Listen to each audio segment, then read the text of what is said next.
اعوذ باللہ من الشیطان الرجیم بسم اللہ الرحمن الرحیم۔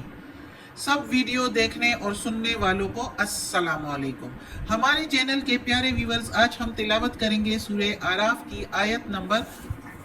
204، 205 اور 206 انشاءاللہ، یعنی کہ آیت نمبر 204، 205 اینڈ 206 انشاءاللہ تلاوت کریں گے ترجمہ کے ساتھ اور تفسیر کے ساتھ۔ تو چلے شروع کرتے ہیں آج کا سبق، لیکن شروع کرنے سے پہلے چینل کو سبسکرائب کریں اور بیل نوٹیفیکیشن کو آن کریں تاکہ اگلی ویڈیو آپ کو آسانی سے ملتی رہے، اور ہو سکے تو شیئر بھی کریں تاکہ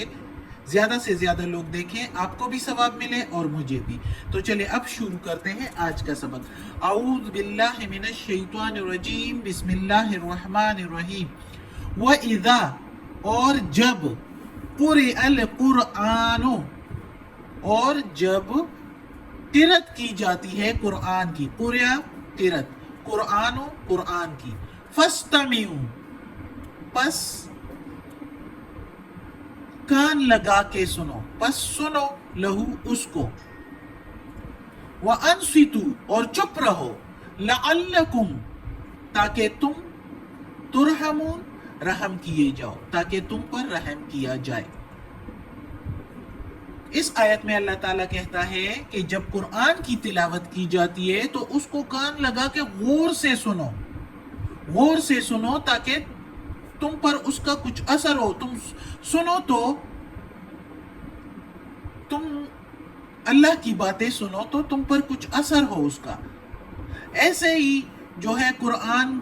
کی تلاوت ہوتی رہے اور اس پر غور نہ کرو، کان لگا کے نہ سنو، تو کیا مطلب؟ کچھ سمجھ ہی نہیں آئی۔ یہ زیادہ تر مکہ کے مشرکین کو بھی کہا گیا ہے کہ تم غور سے یہ قرآن سنو تو ہو سکتا ہے تم پر اثر ہو اور تم بھی بمشرف اسلام قبول کرو اور مسلمان ہو جاؤ۔ ہو سکتا ہے کچھ اثر ہی ہو جائے، غور سے ذرا سنو، اور جو مسلمان ہے وہ غور سے سنے تو اللہ کے ولی بن جائے، کم از کم ثواب ہی، اجر ہی مل جائے۔ غور سے سنے اور خاموش رہے تو اللہ تعالیٰ کہتا ہے ایسوں پر رحم کیا جائے گا، جو غور سے میرا کلام سنے گا، میری بات سنے گا۔ یہ اللہ کا کلام ہے، اللہ کی باتیں ہیں ہمارے ساتھ، تو اگر اس کو غور سے سنیں گے، اس پر پھر عمل بھی کریں گے، اس کا اثر ہوگا۔ مکہ کے لوگوں کی تو زبان بھی یہی عربی تھی، تو ظاہر ہے ان پر تو اثر بھی ہوتا، اور ہم لوگوں کے پاس بھی اب ترجمہ ہے، ہر جگہ پر، ہر زبان میں اس کے قرآن مجید کے ترجمے موجود ہیں۔ اگر ہم اس کے غور سے، جس طرح بھی میں بھی کر رہی ہوں ترجمہ، تو غور سے قرآن کو پڑھیں گے، اس کا ترجمہ پڑھیں گے، تو ہو سکتا ہے ہم پر اثر ہو، اور اس اثر سے ہم اللہ کے ولی بن جائیں۔ اگر ہم مسلمان ہیں تو ولی بن جائیں، کم از کم اگر ولی نہیں بن سکتے تو اجر تو ملے گا نا سننے کا، اور ہم پر رحم کیا جائے گا، اللہ تعالیٰ کہتا ہے۔ اور اگر غیر مسلم ہو تو وہ سنیں گے تو ظاہر ہے یہ اللہ کا کلام ہے، اور اس اللہ کے کلام میں ایسی باتیں ہیں کہ ایک سمجھدار بندہ اور اصول پسند بندہ یہ سنے گا تو وہ ضرور اسلام قبول کرے گا۔ جو اصول پسند ہو، انصاف پسند ہو، تو وہ ضرور یہ قرآن پڑھے گا، اس کا ترجمے کے ساتھ سمجھ کے غور سے سنے گا تو ضرور جو ہے وہ اسلام قبول کرے گا، اگر صحیح انسان ہو، جس میں انسانیت ہو۔ اگلی آیت ہے وَاذْكُرْ رَبَّكَ، اور ذکر کر تیرے رب کا، وَاذْكُرْ ذکر، رب رب کا، تیرے، فی میں، نفس کا تیرے دل میں، اور ذکر کر تیرے رب کا اپنے دل میں، تضرعا گڑ گڑاتے ہوئے، تضرعا وخیفتا، وخیفتا ودون الجہر، گڑ گڑاتے ہوئے تضرعا کے میننگ ہے، اور خیفہ کے میننگ ڈرتے ہوئے، خوف سے، اللہ سے ڈرتے ہوئے، ودون الجہرہ، دونا کے میننگ ہے علاوہ یا سوائے، جہرہ تیز آواز کے، سوائے تیز آواز کے، من القول بات میں سے، یعنی اللہ کے سامنے چیخ کر بولنے کی اجازت نہیں ہے، چیخ کر بولنے کی ممانعت ہے، یعنی چیخ کر بولنے کے علاوہ جو پست آواز ہے اس میں گڑ گڑاتے ہوئے اور ڈرتے ہوئے ذکر کرو اللہ کا۔ من القول بات یعنی بات کرو، بالغدو صبح کے وقت، والآصال اور رات کے وقت، شام کے وقت، ولا اور نہ، تکم من الغافلین اور نہ ہو تم غافل لوگوں میں سے، یعنی غافل مت ہونا اللہ کے ذکر سے۔ اب اس آیت میں اللہ تعالیٰ نے اپنے ذکر پر زور دیا ہوا ہے کہ اللہ کی ذکر کرو گے، اللہ کو یاد کرو گے تو تبھی اللہ سے ڈرو گے، اور اللہ کی جتنی ذکر کرو گے گڑگڑاتے ہوئے اللہ سے مانگو، اور ڈرتے ڈرتے مانگو، اور پست آواز میں، تیز چیخ کر آواز میں نہیں۔ اللہ ہمارا رب ہے، ہمیں اس سے ڈر کر رہنا چاہیے، ڈرتے ہوئے اور گڑگڑاتے ہوئے کہ ہمیں یہ تکلیف ہے، ہماری یہ ضرورت ہے، یہ ہماری پوری کر دے میرے رب، اور رب کی ذکر کرتے ہوئے زیادہ سے زیادہ اللہ کا ذکر کرنا چاہیے، تاکہ اسی ذکر سے، اللہ کی یاد سے ہی بندے کو یہ پتہ ہوتا ہے، انسان کو یہی دل میں ہوتا ہے کہ اللہ ہمارا رب ہے، موجود ہے ہمارے اوپر، وہی ہماری نگہبانی کرتا ہے۔ اگر کوئی ہم پر ظلم بھی کرتا ہے تو کوئی پرواہ نہیں، اللہ موجود ہے اس کو سزا دینے کے لیے۔ اگر کوئی ناانصافی بھی کرتا ہے تو اللہ موجود ہے۔ اللہ کی یاد سے غافل ہو کر ہی تو یہ اتنے فسادات دنیا میں برپا ہوئے ہیں۔ یہی تو سبب ہے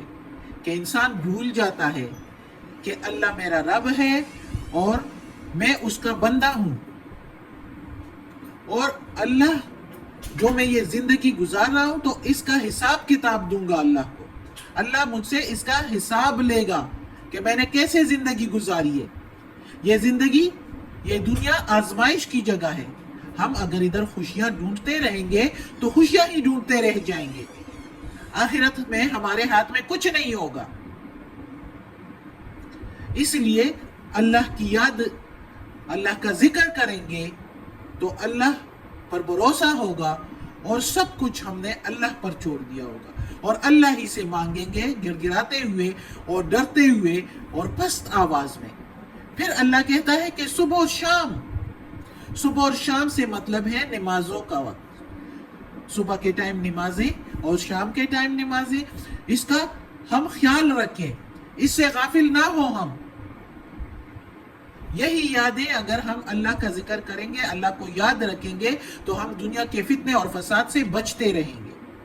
اور یہی ہے، ادھر ہی ہم فائدے میں ہوں گے۔ اللہ تعالیٰ بار بار تاکید کرتا ہے،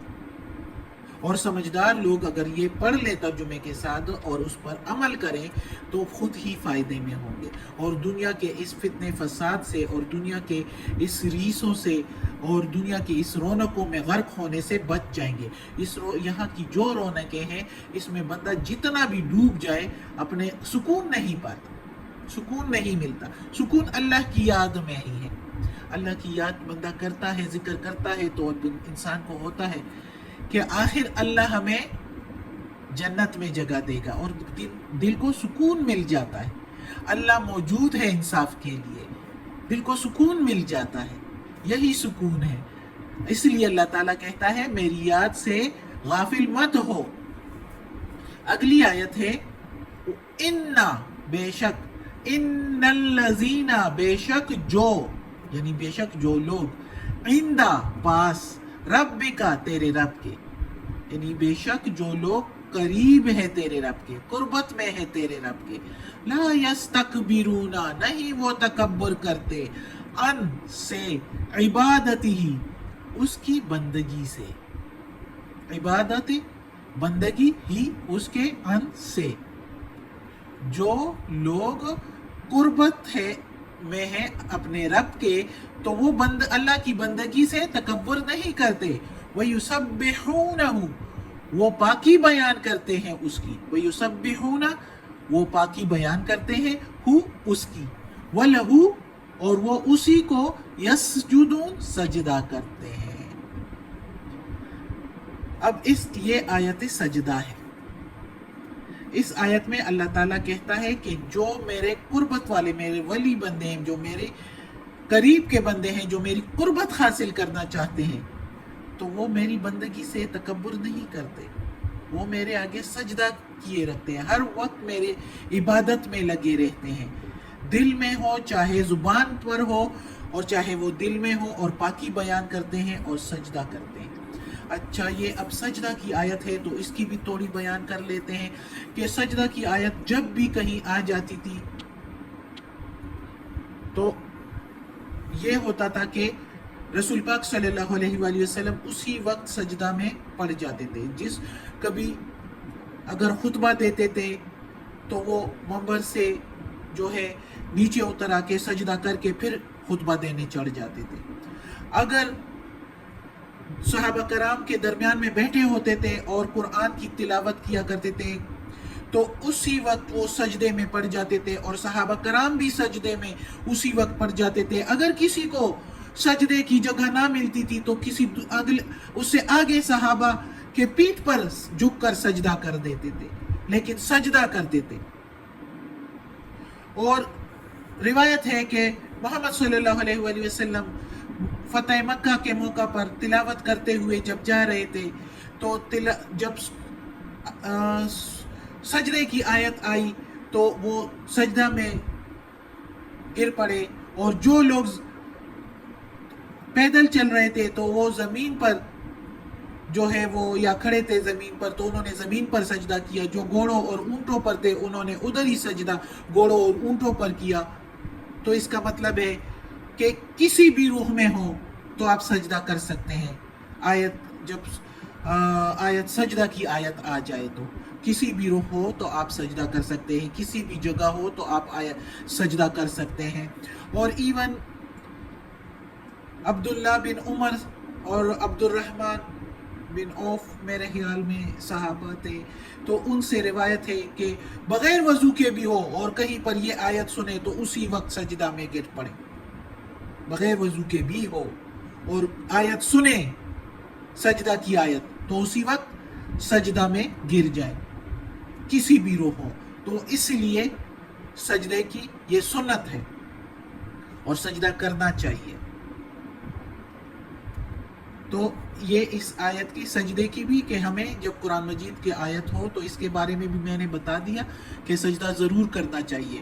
اور جس نے یہ آیت ابھی سن رہے ہیں تو وہ بھی سجدہ کریں ثواب حاصل کرنے کے لیے۔ میں بھی ابھی کرتی ہوں انشاءاللہ۔ صدق اللہ العظیم۔ آج کا سبق ختم ہوتا ہے۔ اللہ ہمیں ہدایت دے، توفیق دے کہ یہ قرآن مجید کا ترجمہ مکمل کریں، اس پر عمل کرنے کی توفیق دے، اور یا اللہ یہ قرآن مجید کی تلاوت جو کی ہے اس میں کوئی غلطی ہوئی ہو تلاوت میں، زیر زبر پیش میں، تلفظ میں، ترجمہ تفسیر میں، یا اللہ معاف کر دینا، تو معاف کرنے والا مہربان ہے۔ آمین ثم آمین۔ صدق اللہ۔